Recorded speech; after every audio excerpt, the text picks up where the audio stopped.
Good morning friends. तो friends, अब हम रिसीवेबल मैनेजमेंट को समझ रहे हैं। वर्किंग कैपिटल मैनेजमेंट में अब जो हमारा टॉपिक है वो है मैनेजमेंट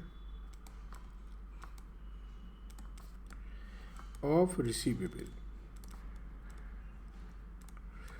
मैनेजमेंट ऑफ रिसीवेबल एक तरह से जो डेटर्स हैं उनके बारे में। तो फ्रेंड्स, आप जानते हैं जो डेटर्स होते हैं उनमें आपका पैसा ब्लॉक हो जाता है। अब आप क्या करें कि आपकी पैसे जल्दी रिकवर हों या आपका कलेक्शन पीरियड कम हो जाए, ये सारी चीज़ें हम देखेंगे। ठीक है जी। सो मैनेजमेंट ऑफ डेटर्स में जो इम्पोर्टेंट चीज़ है वो एक है क्रेडिट पॉलिसी, कि भाई आप क्या पॉलिसी रखते हैं। क्रेडिट पॉलिसी का मतलब है कि आप क्या टर्म्स ऑफ़र करते हैं। जैसे सपोज कर दीजिए, अगर आपने एक टर्म्स ऑफ़र की है क्रेडिट पॉलिसी में 3/15 नेट 60, इसका मतलब है 3% की डिस्काउंट मिलेगी if paid in 15 days, else period मिलेगा आपको 60 डेज का। तो नहीं तो 60 दिन में पे करो। ठीक है जी। तो ये आपका मतलब है। फिर है क्रेडिट एनालिसिस, कि भाई कितना पैसा हम दे सकते हैं, रिसीवेबल पे कंट्रोल करना। ठीक है जी। क्रेडिट पॉलिसी को डिटरमाइन करने में कौन कौन से फैक्टर हमारे यूज़ होते हैं वो देखें। ठीक है। एक तो क्रेडिट टर्म्स, डिस्काउंट, क्या डेटर्स की पेमेंट्स आती हैं, कैसा पेमेंट प्रैक्टिस है, ऑपरेटिंग एफिशिएंसी कितनी है, हमारे यहाँ से बिलिंग टाइम से होती है कि नहीं होती है, एवरीथिंग। ठीक है जी। वो फैक्टर जो क्रेडिट मैनेजर के कंट्रोल में रहते हैं वो देखें। क्रेडिट मैनेज जो फाइनेंस मैनेजर के कंट्रोल में रहता है वो है, एक तो सुपरवाइजिंग दी एडमिनिस्ट्रेटिव क्रेडिट्स। ठीक है, कि भाई क्रेडिट टाइम से हो रहा है, लोगों को फॉलोअप पूरा कि नहीं हो रहा है। टॉप मैनेजमेंट के जो डिसीजंस हैं वो प्रैक्टिकली अप्लीकेबल हो रहे हैं। क्राइटेरिया डिसाइड करना और कन्वर्जन रिसीवेबल को कैश में कन्वर्ट करने का। सो फ्रेंड्स, एवेल्यूएशन करने के लिए, जो क्रेडिट पॉलिसी को एवेल्यूएशन करने के लिए हम लोग कैसे एवेल्यूएट करेंगे वो देखेंगे। ठीक है। तो statement of evaluation of credit policy, यहाँ दो अप्रोच चलती हैं। ठीक है। एक अप्रोच चलती है टोटल अप्रोच और एक चलती है इंक्रीमेंटल अप्रोच। ठीक है। एक इंक्रीमेंटल अप्रोच चलती है, एक टोटल अप्रोच चलती है। हम दोनों ही पढ़ेंगे।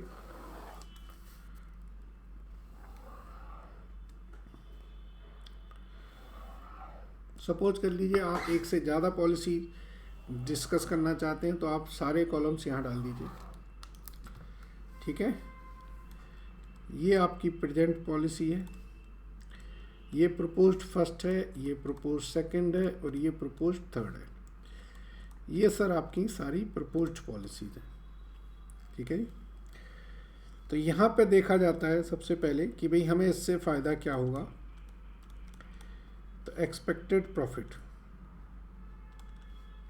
क्या फ़ायदा होगा।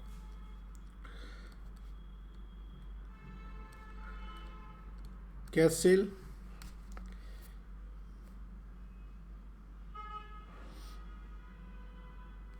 ठीक है। कैश सेल नहीं, वो गलत लिख दिया मैंने। कैश सेल नहीं होगी, क्रेडिट सेल होगी। रिसीवेबल को तो हम क्रेडिट सेल ही करेंगे ना। तो क्रेडिट सेल्स, इसमें से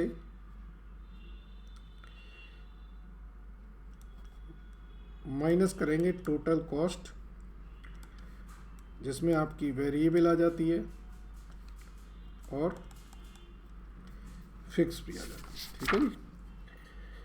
तो टोटल कॉस्ट आ गई। इसके बाद फिर इसमें लिखते हैं हम लोग बैड डेट्स अलग से। कैश डिस्काउंट जो हम देंगे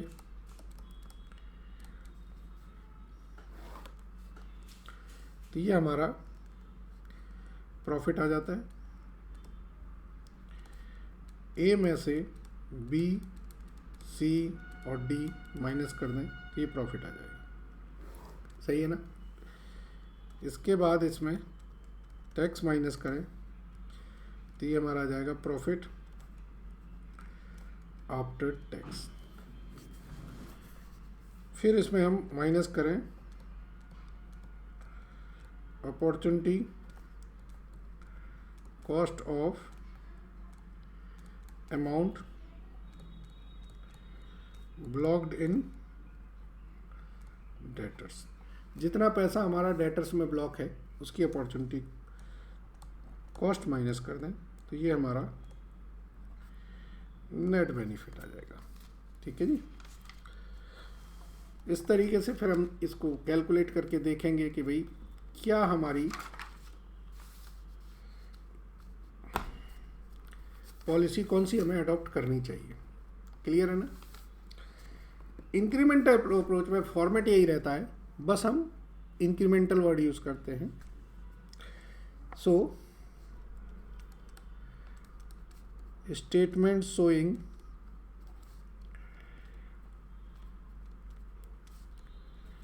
एवेल्युएशन ऑफ क्रेडिट पॉलिसी। अब अप्रोच कौन सी ले रहे हैं हम लोग, इंक्रीमेंटल अप्रोच। फॉर्मेट में कोई चेंज नहीं आएगा।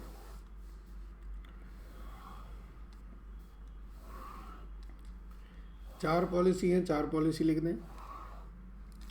तीन पॉलिसी हैं, तीन पॉलिसी लिख दें, जितनी भी हैं। ठीक है, कोई इससे फर्क नहीं पड़ने वाला।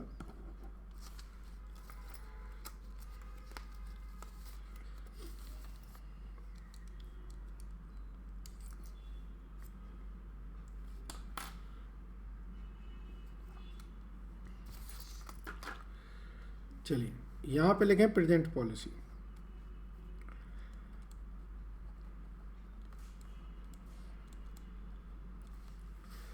ये हमारी आ जाएंगी प्रपोज्ड 1, 2, 3। ठीक है ना, ये प्रपोज्ड पॉलिसी आ गई। सो ये हमारा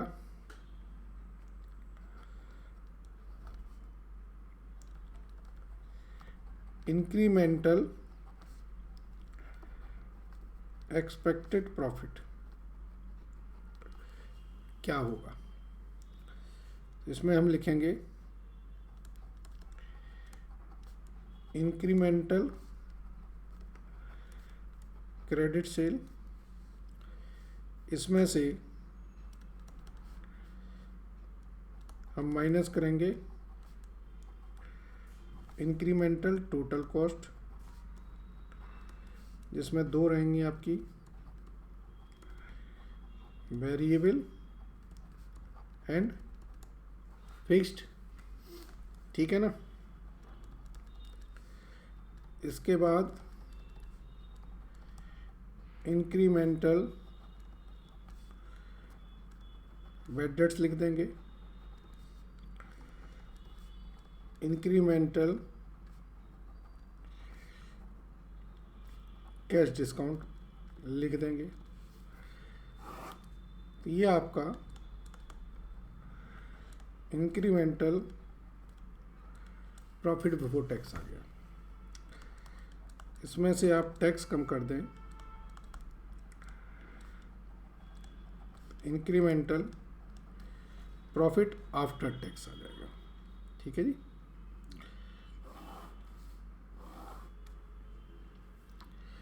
इसके बाद बी कैलकुलेट करते हैं या माइनस करते हैं इसी में से incremental opportunity cost of amount blocked in incremental debtors. तो इसको माइनस कर देंगे तो ये हमारा नेट बेनिफिट आ जाता है। अब ये अमाउंट कैसे कैलकुलेट करते हैं, क्या इसका सिस्टम होता है, वो हम अब एक क्वेश्चन करेंगे, उससे आपको समझ में आएगा। ठीक है, चलिए करते हैं।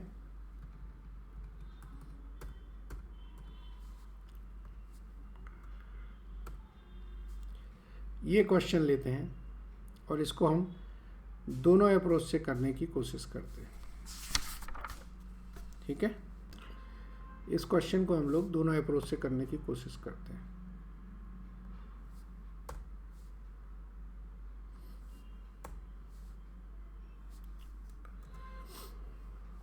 पढ़ लीजिए आप।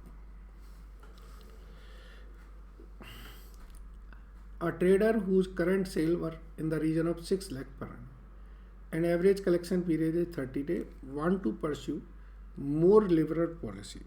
ठीक है, तो ये तो एग्जिस्टिंग है। इसके बाद इन्होंने कहा ABCDE 4 पॉलिसी इन्होंने नई दे दी है। The selling price is this, average cost per unit is this, variable cost is this, the current bad debts losses is this, required return of additional cost investment is this, which of the above policy would you recommend। तो इसको हम दोनों approach से करके आपको explain करते हैं। चलिए, statement showing evaluation of credit policies।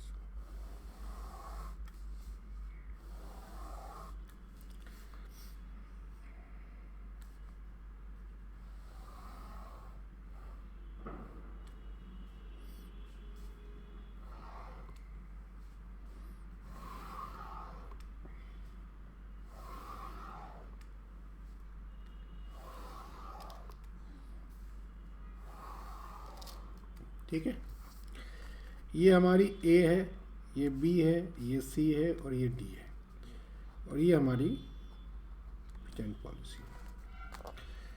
चलिए, प्रेजेंट में जो क्रेडिट सेल है वो हमारी है 6 लाख। ठीक है, यहाँ पे हम अपने वर्किंग नोट्स बना लेते हैं।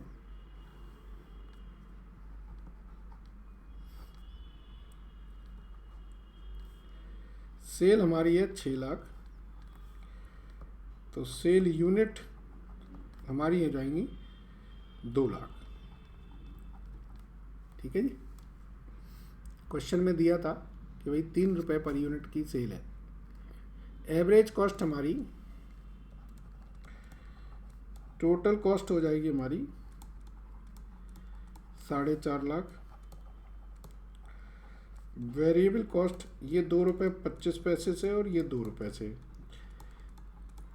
तो ये हो जाएगी 4 लाख। Fix cost 50,000। ये कैलकुलेशन समझ में आ गई, कोई दिक्कत तो नहीं। 3 रुपये पर यूनिट के हिसाब से। तो अब हम लिख देते हैं, क्रेडिट सेल हमारी आ गई है, माइनस करेंगे हम टोटल कॉस्ट, इसमें वेरिएबल कॉस्ट करें तो ये 4 लाख, और फिक्स कॉस्ट करते हैं तो ये 50,000। ठीक है जी, इसके बाद तो ये जो टोटल कॉस्ट आएगी ये हमारी 4,50,000 आ जाएगी। ये मैंने अंडरलाइन लाइन इसलिए कर दिया है जिससे कि आपको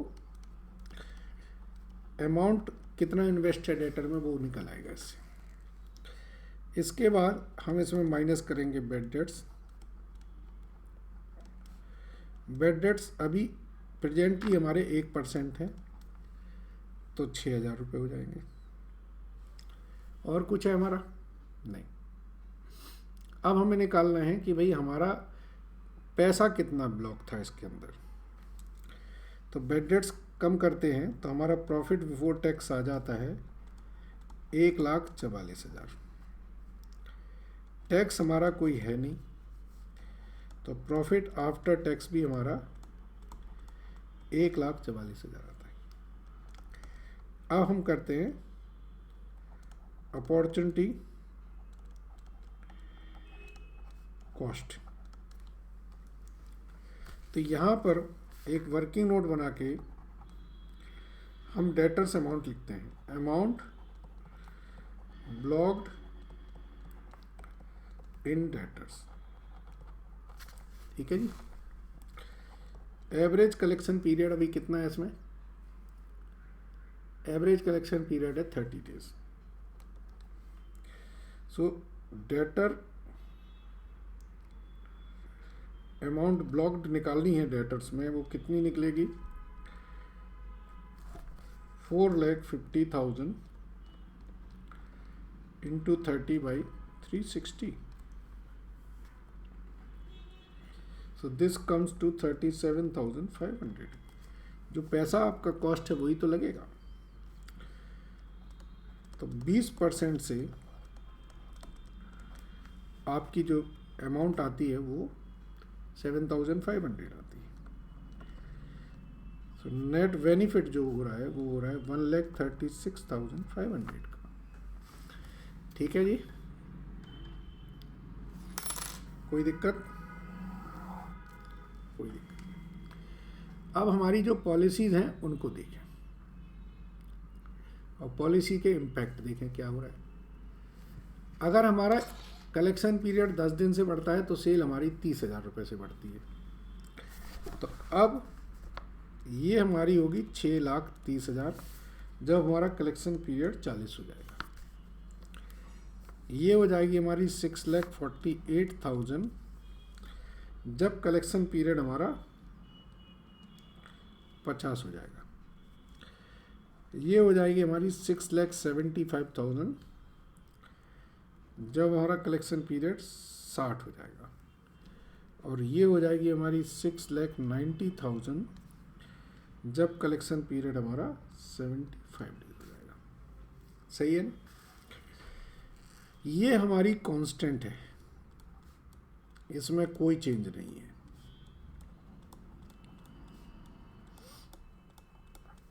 ये वर्किंग नोट से अगर हमारी 6,30,000 होगी, या 648 होगा, या 675 होगा, या 690 होगा, तो यूनिट भी निकल सकती हैं और वेरिएबल कॉस्ट भी निकल सकती है। तो वेरिएबल कॉस्ट इसमें आएगी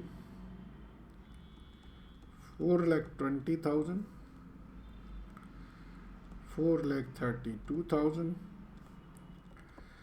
4,50,000 एंड 4,60,000। ठीक है जी।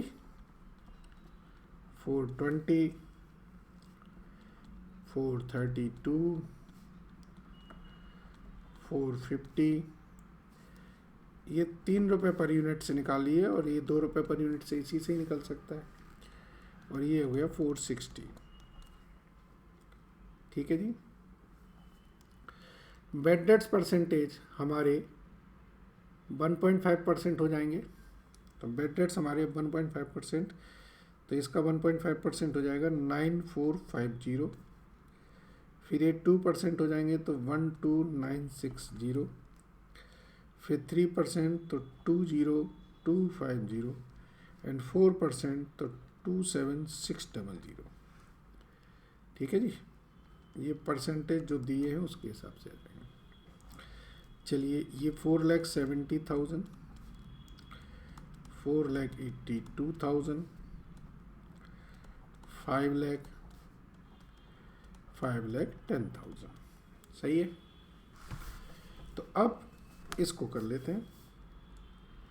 4,70,000 into 40/360, 4,82,000 into 50/360, 5,00,000 into 60/360 and 5,10,000 into 75/360। सही है, बिल्कुल ठीक है। सो इसको करते हैं। So this amount come to 4,70,000 तो ये आती है 52,222 और इसका 20%, तो यहाँ पर आएगा 10,444, 4,80,000।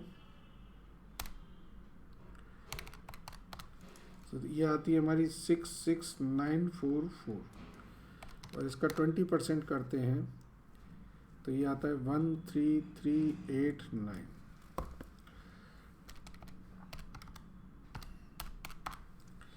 ये आता हमारा 8,3,333 और ये आएगा हमारा 16,667।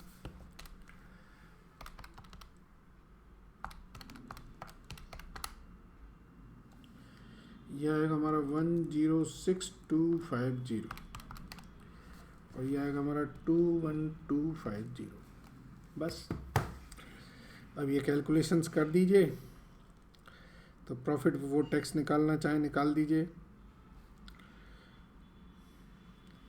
ये आएगा 150550, तो ये आ जाएगा हमारा 140106।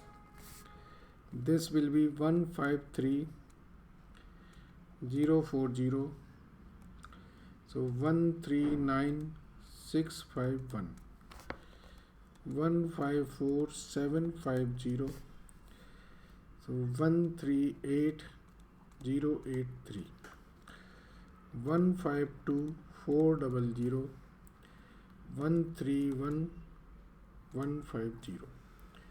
अब बताने की ज़रूरत है कि कौन सा बेस्ट है।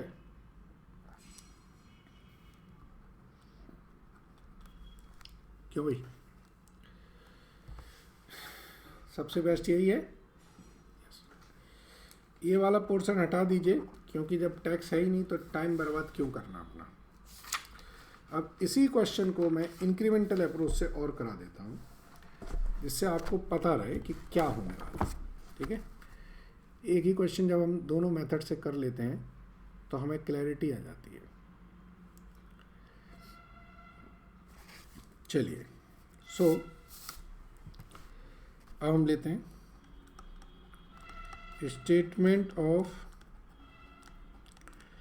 Evaluation of credit policy incremental approach.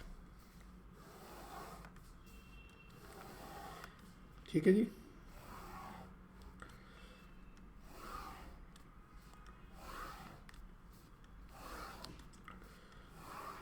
चलिए, ये प्रेजेंट हो जाएगा, ये जो, तो हम लिखें इंक्रीमेंटल सेल कितनी होगी। यहाँ तो कुछ नहीं, 30,000 क्वेश्चन में ही गिवन है कि ये सेल बढ़ जाएगी। ठीक है जी,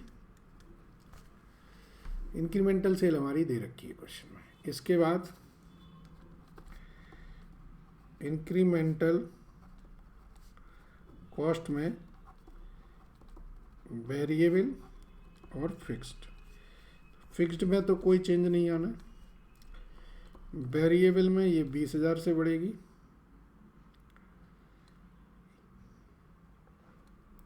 ये 32,000 से, 50 से और 60 से। फिर इंक्रीमेंटल बैड डेट्स कितने बढ़ जाएंगे, यहाँ पर बढ़ जाएंगे हमारे 3450।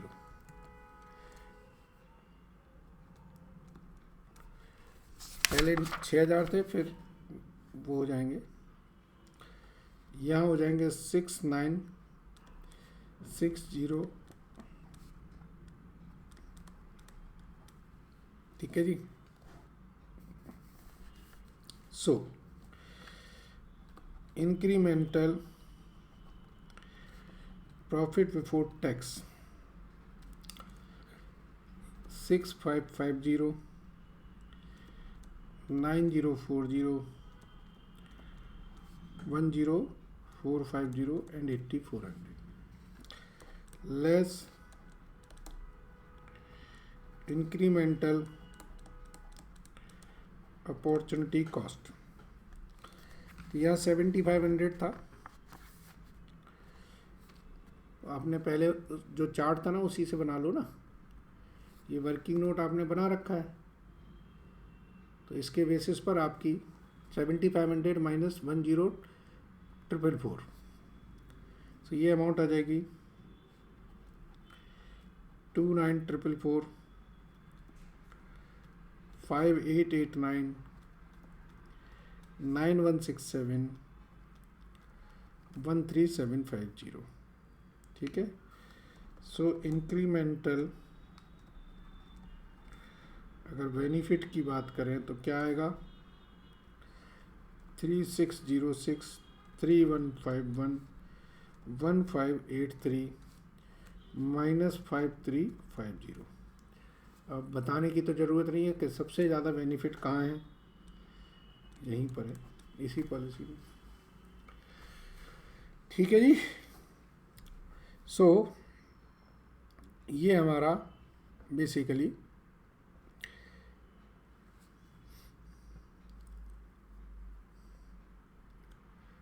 प्रॉफिट आया।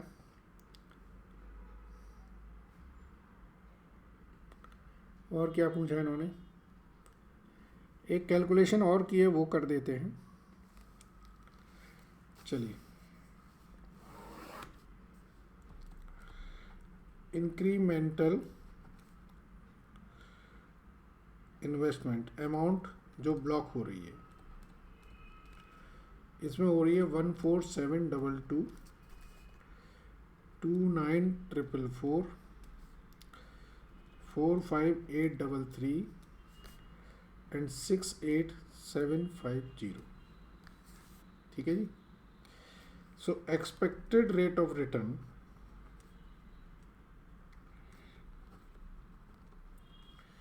मैं 6550 रुपये लगा के, मतलब मिल रहा है मुझे 14722 रुपये। 6550 डिवाइडेड बाई 14722, सो ये आ रहा है 44.49%, 30.70%, 23.45%, 12.22%। तो ये भी उस ऑप्शन से ये बेस्ट है। कभी कभी पूछ लेते हैं, पता नहीं है, तो मैंने करा दिया। सो फ्रेंड्स, हमने रिसीवेबल मैनेजमेंट में क्रेडिट पॉलिसी के क्वेश्चन किए, दोनों मेथड से करके देखें। मैक्सिमम क्वेश्चन इसी पैटर्न पे मिलेंगे, बट हम और भी क्वेश्चंस करेंगे, ऑब्जेक्टिव यही है। ठीक है, चलिए, आई होप आपको पूरा क्वेश्चन अच्छी तरह समझ में आया है। Thank you very much.